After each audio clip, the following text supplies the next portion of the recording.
How do you know when it's time to see a doctor if penetration hurts? Someone wrote in and said, when my partner goes too deep, it really hurts. I feel like there's a blockage or something. I can only handle 5 to 6 inches. Is something wrong? This is Reid Mahalko from readaboutssex.com. Cathy from the intimacydojo.com. And there's a lot of different reasons it could hurt. I do encourage you to go see a doctor. Anytime you're concerned. I mean, sex is such a beautiful part of a relationship. Having concerns or fears about it is certainly going to get in the way.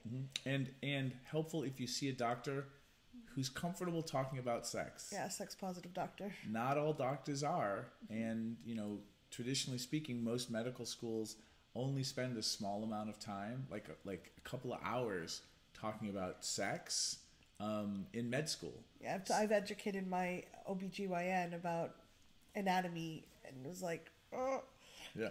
So again, you may also just want to go and make sure that you're seeing a doctor who's totally cool with talking about the sexy stuff, or finding a sex therapist who might be able to recommend a doctor. Locally, there might be people that they know of, and the only reason I throw that in is going to talk to a doctor who's not knowledgeable or comfortable talking about sex when you're talking about worse. Penetrative, yada yada yada. They might just say all the wrong stuff, and we want to try to avoid that.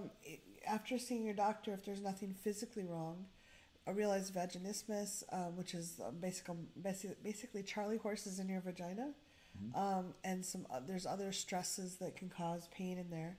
It might also be that you're not as fully aroused as you think you are. You talk about using the Spock. Yeah, the inverted Vulcan. So you can go to readaboutssex.com and just type in Vulcan, and you can learn more about that. You can also type in inverted Vulcan here on YouTube, and you'll learn more about that as well. But techniques and ways of playing with you and your partner so that your body's fully aroused and wants penetration. Generally speaking, vaginas can let babies through. Can take a lot.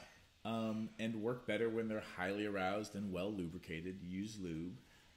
And having hung out with people who have humongous penises, or friends who play with dildos that just happen to be really, really long, we jokingly refer to bottoming out, where you can kind of hit the end of the road, and then trying to go beyond that seems to be uncomfortable. Other things that can be useful, and again, your mileage may vary, trying different sexual positions, especially if your partner has a really long member, because certain positions allow for deeper penetration than others. And so you can find one that works really well and is fun for both of you. And that's also kind of flip advice for folks who have smaller penises, or when you're using like a smaller toy, you can use different positions to get deeper penetration. So that kind of advice and that knowing these things about our bodies works in both directions around creating sex that feels good for you. Yeah.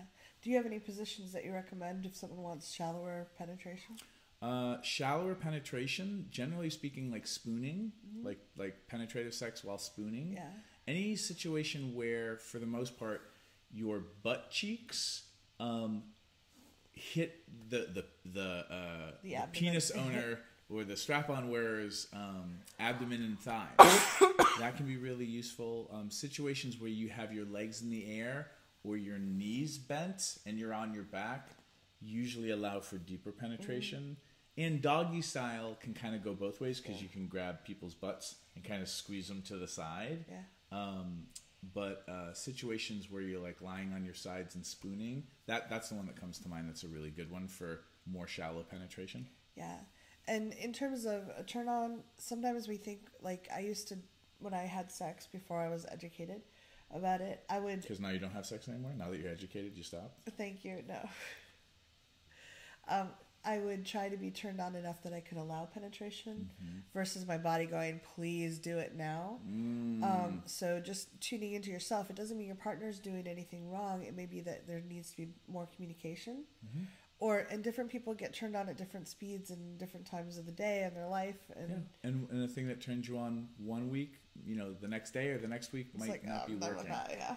Another position that popped up, if the receiver is on their belly, and you have your legs together, and the penis owner, the strap-on wearer, is lying on top of you, if that's comfortable for your bodies, with your legs together, and once you get in, that seems to be a really good position because now you have the butt and the hamstrings of the person lying down, and that will allow for shallower penetration. If you're a bigger person, make sure you lube up the top of the thighs a little bit. Lube. Use lube, folks.